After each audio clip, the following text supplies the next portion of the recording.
नारनौंद हिसार का उपमंडल क्षेत्र है और नारनौंद के पास में खेड़ी जालम हमारा तहसील है। खेड़ी जालम में गांव है कोतकला, कोतखुरद, नाड़ा, खापर, देवीनगर, बरसोड़ा, बुडायन, कापड़ो, ऐसे हमारे काफी गांवों का एक संगठनात्मक, सृजनात्मक और विकल्पात्मक एक मंच है। और उस मंच का विशेष साझा आध्यात्मिक नाम श्री दादा कालापीर मठ और वो एशिया महाद्वीप का, भारतवर्ष का, हरियाणा प्रांत का, हिसार जिले का आयतन का प्रमुख मठ और प्रमुख संस्थान है। बंधुओं, आने वाले 24, 25 और 26 फरवरी 2025 को हमारा मठ संस्थान अपने राष्ट्रीय पौरुष महायोगी दादा कालापीर जी महाराज एक विचित्र विद्या के धनी, ज्ञान और विज्ञान के प्रचंड प्रणेता हुए हैं और उन्होंने योग, गोरक्ष योग के साथ साथ नाथ संप्रदाय के वैकल्पिक साधना मार्ग और साधना विधियों के द्वारा समाज को उत्कृष्ट बनाने का प्रयास किया है। राष्ट्रीयता की अनन्य साधना के साथ साथ आध्यात्मिक गणना में, सामाजिक गणना में और भ्रातृ पृष्ठभूमि पर सनातन के बीज अंकुरित कैसे हैं, इसके लिए उन्होंने बहुत जोरदार अपनी अमिट छाप वहां पर वर्षों पहले छोड़ी। आज उसी अमिट छाप के प्रणेता महायोगी दादा कालापीर जी महाराज का जन्म महोत्सव हम लोग प्रतिवर्ष की भांति मनाने जा रहे हैं।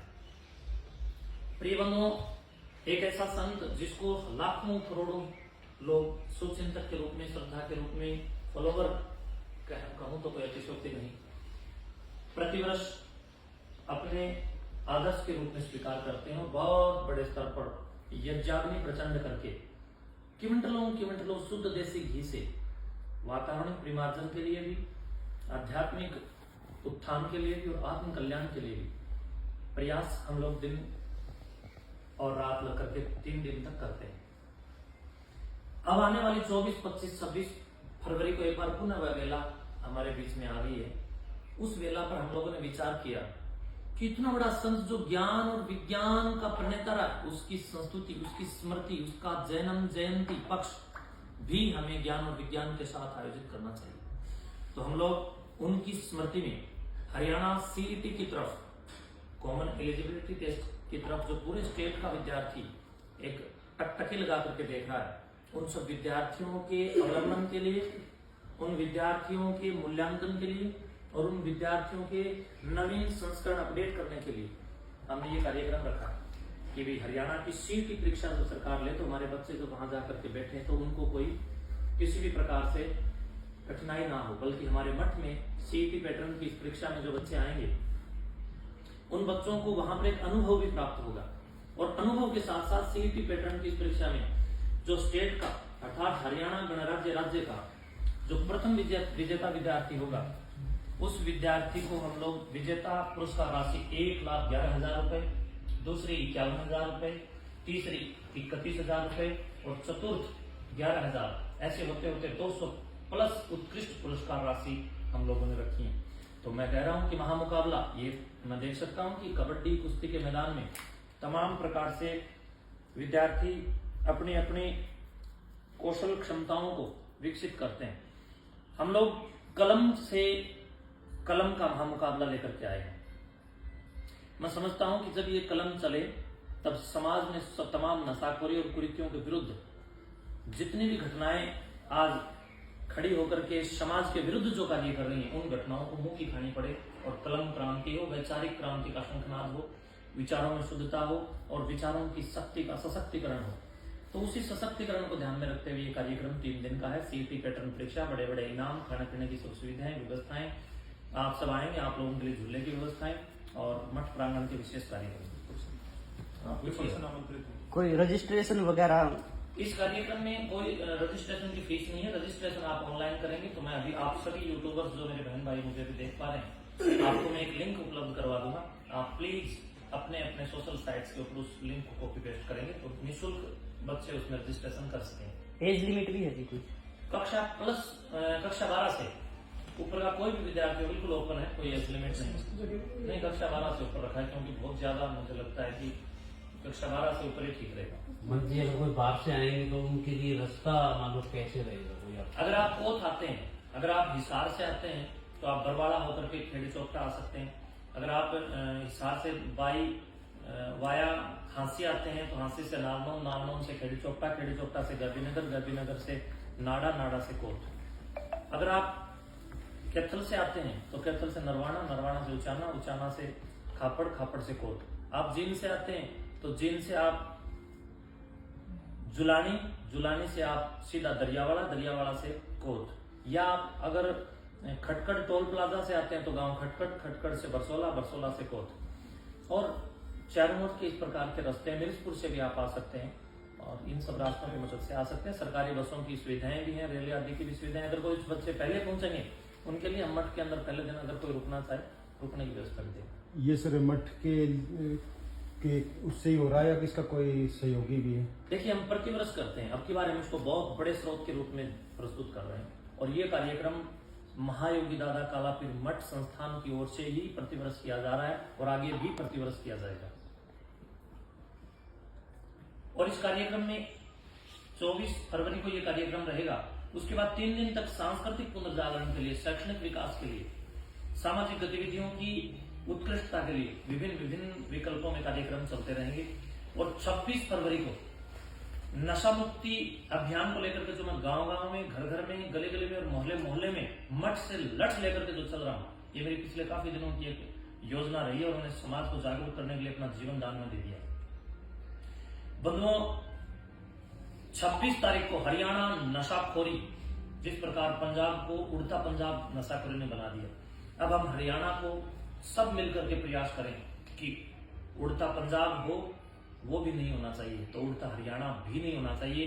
पंजाब से कोई कैंसर ट्रेन चले वो भी नहीं चलनी चाहिए। मैं समझता हूँ आने वाले समय में कोई ऐसी विभत्स घटना ना हो कि हरियाणा से भी कोई कैंसर ट्रेन चले।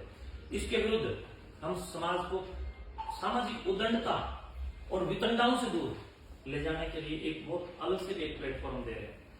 हमारा गांव आध्यात्मिक है तो खेल कूद की भी धरती है।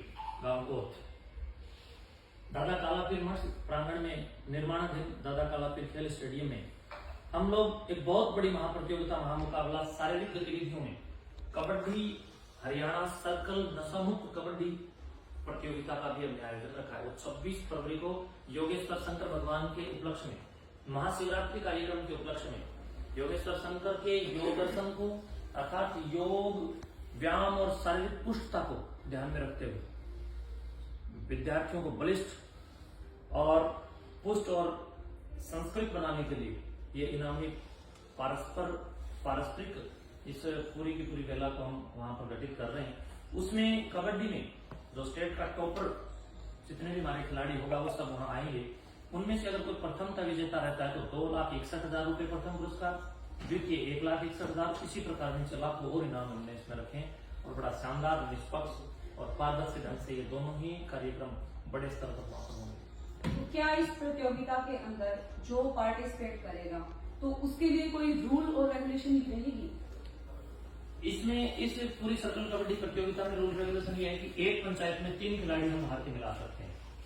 दूसरा, एंट्री फीस 500 रुपए कबड्डी की होगी, वो उसी दिन ली जाएगी।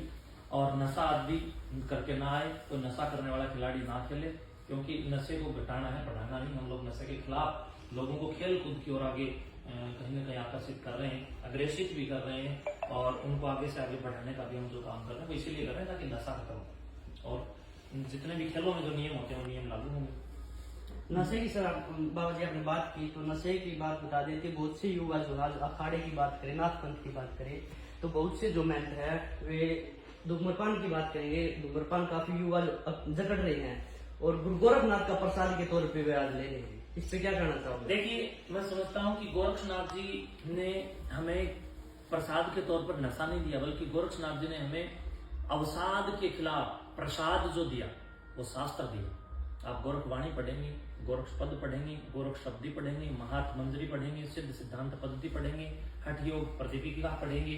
जब इस प्रकार के शास्त्र पढ़ेंगे तब आपको इस बात का उन्नयन प्राप्त होगा कि वास्तव में समाज के साधकों ने सामाजिक उत्कृष्टता के लिए, विशिष्टता के लिए क्या काम किया। गोरक्षनाथ जी की गोरक्षवाणी इस बात के लिए स्पष्ट उद्घोष करती हुई कहती है, आपको खाए भांगे बसकाए ताम में अक्कल कहां से आए, चढ़ता पित्त उतरता बाय तामते गोरक्ष भांगे नसाए।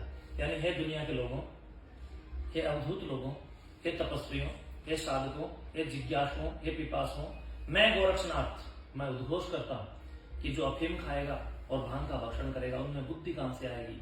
इस प्रकार के लोग जो नशा करेंगे उनके शरीर में कभी वात, कभी पित्त, कभी कफ, ये बिगड़ते और ऊपर उठते नीचे जाते रहेंगे, तो रोगी हो जाएंगे और भोगी हो जाएंगे, योगी नहीं बन पाएंगे। इसलिए गोरक्षनाथ ने अपने शास्त्रों में नशे के विरुद्ध सामाजिक चेतना को एक तीक्ष्ण प्रहार करते हुए समाज को कहीं न कहीं एक मैं कह सकता हूं कि फटकार लगाने का काम किया है। तो गोरक्षनाथ का प्रसाद नशा नहीं, गोरक्षनाथ का प्रसाद कलम क्रांति हो सकती है, गोरक्ष का प्रसाद चिलम क्रांति नहीं। मंच जी, हरियाणा के अंदर किसी मठ द्वारा ये युवाओं के लिए खेल का और पढ़ाई का शायद पहली प्रतियोगिता ऐसी बनी।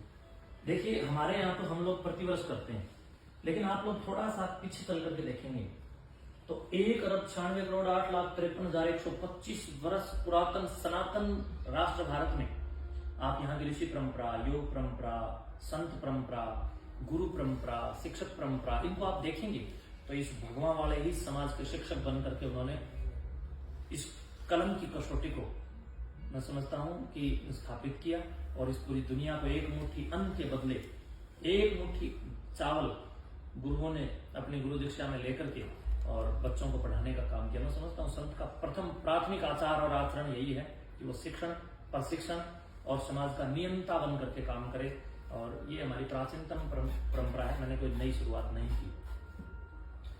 महंत जी, ये जो कार्यक्रम होने वाला है इसके माध्यम से आप जो समाज है उसमें शिक्षा का जो स्तर है उसे कैसे बढ़ावा मिलेगा? देखिए इस प्रकार के कार्यक्रमों से जो समाज की सुस्त पड़ी हुई उज्ज्वलता है उस सुस्ती को हम तोड़ेंगे तो उज्ज्वलता रह जाएगी। और सुस्ती तोड़ने के लिए जो भी मनोबल आज टूट रहे हैं उन मनोबलों को मनोविकसित करके हमें बड़े स्तर पर प्रत्येक विद्यार्थी के मन में ये भाव पैदा करने हैं कि विकास इतने बड़े मंच के ऊपर जहां लाखों लोग उपस्थित थे, फलाना विद्यार्थी आज टॉपर आया, मैं भी इस पुस्तक को मित्र बनाता था, आज मैं भी टॉपर आता। जब ये पुरस्कार की और ये स्पर्धा की भावनाएं प्रत्येक घर तक, प्रत्येक हृदय तक जाएंगी तो ये प्रत्येक हृदय कहीं ना कहीं प्रचंड विचार के लिए तैयार होगा। और जब व्यक्ति का विचार पुनित हो जाता है, चरित्रहीनम न पुनंति वेदा, चरित्रहीन व्यक्ति और विद्यार्थी या कोई भी, जिसमें लड़की लड़का कोई भी हो, अगर वो चरित्रहीन हो जाता है तो उसको वेद भी पवित्र नहीं कर सकते। लेकिन जो चरित्र आज पवित्र हैं उनकी सुस्ती को तोड़ने के लिए हम लोग ये विद्या क्रांति और विद्या महोत्सव और विद्या उत्सव और ये वार्षिकोत्सव और जन्मोत्सव और ये जन्म स्मृति के विशिष्ट कार्यक्रम कर रहे हैं, ताकि प्रत्येक हृदय के अंदर एक चेतना का संचार हो, प्रत्येक हृदय के अंदर इस बात की उज्ज्वलता का एक आधान हो और प्रत्येक हृदय इस बात का विचार करे कि भी मैं भी पुस्तक पढ़ूंगा तो मेरे अंदर भी हलचल पैदा होंगी, और जब मेरे अंदर हलचल पैदा होंगी तो मानव जाति का जो संक्षिप्त इतिहास है वो मैं समझता हूँ कि अंदर से आत्यंतिक दृष्टि के साथ ही उत्पन्न होगा। और उसको उत्पन्न करने के लिए शिक्षा रूपी शेरनी का दूध हम जरूर पिला करके सर्वांगीण विकास के लिए उद्घोष करेंगे। और जब तक इस शिक्षा का प्रचार, शेरनी का इस दूध का प्रचार नहीं होगा तब तक इन मूर्खों गमानों से हम कोई आशा नहीं कर सकते। शिक्षण की इस गतिविधि में, संसार की इस गतिविधि में, आध्यात्म और नवयुग के इस नव विज्ञान के युग में मैं समझता हूँ पीछे रहना मतलब भारत का पीछे रहना। मेरे हिस्से का भारत मैं हूँ तो तुम्हारे हिस्से का भारत तुम्हें बनाऊंगा और तुम्हें बनना पड़ेगा। बिना शिक्षा के कोई गति नहीं है। बिना शिक्षा के हम सब लोगों की गति का तात्पर्य ये है कि आने वाले समय में जब विश्व डेवलप हो रहा है तो भारत को भी तो डेवलप होना है। भारत को भी तो उस कड़ी में ज्यादा खड़ा होना है जहां आज अमेरिका उद्घोष कर रहा है। तो भारत का प्राचीनतम इतिहास देखें तो हमसे ज्यादा डेवलप, हमसे ज्यादा विकल्प, हमसे ज्यादा संकल्प किसी का नहीं था। तो प्रत्येक हृदय को संकल्पित करके जिसके संकल्प जिंदा है उसके पास विकल्प भी बहुत मिलेंगे। तो इसलिए मैं सबके संकल्पों को जिंदा करूंगा ताकि विकल्प वो अपने आप खोज। महाराज जी, परीक्षा को जज करने के लिए किस स्टाफ वगैरह की मदद ली गई? देखिए उसके लिए हमने एक सॉफ्टवेयर सिस्टम बनाया है। तो परीक्षा को हम लोग सॉफ्टवेयर के द्वारा तुरंत प्रभाव से परिणाम घोषित करने के लिए सहारा लिया, क्योंकि आधुनिक अत्याधुनिक तकनीकी है। और मैं समझता हूं कि उपकरण हमारे संस्करण में हमें लेने चाहिए। और साहस जो है वो जब उपकरण के साथ टच होता है तो उसके परिणाम जल्दी आ सकते हैं। तो हम उसका परिणाम जल्दी लेने के लिए एक सॉफ्टवेयर सिस्टम का हमने सहारा लिया है, जो हर बार लेते हैं और सरकार भी लेती है। सॉफ्टवेयर के द्वारा हम लोग OMR शीट को जांच करके उसी दिन परीक्षा का रिजल्ट देते हैं। और स्टेट के जितने टॉपर शिक्षक हैं, चाहे वो ऑनलाइन पढ़ाते हो चाहे ऑफलाइन पढ़ाते हो, जितने भी नामी ग्रामी और जो ब्रांड हैं, वो आपको सारे के सारे स्टेट के टॉपर शिक्षक वहां पर मिलेंगे और सारे हरियाणा के शिक्षक मेरा इसमें साथ देंगे। मैं अपीलबद्ध हूँ सारे शिक्षकों से कि आइए हम सब मिलकर के शिक्षा की बाढ़ पूरे हरियाणा में खड़ी करें, एक समुद्र खड़ा करें, ताकि उसमें डुबकी लगाई हुई प्रत्येक आत्मा कृणवंतो विश्वमार्यम स्वयं श्रेष्ठ बनकर औरों को श्रेष्ठ बनाने के लिए तैयार हो जाए।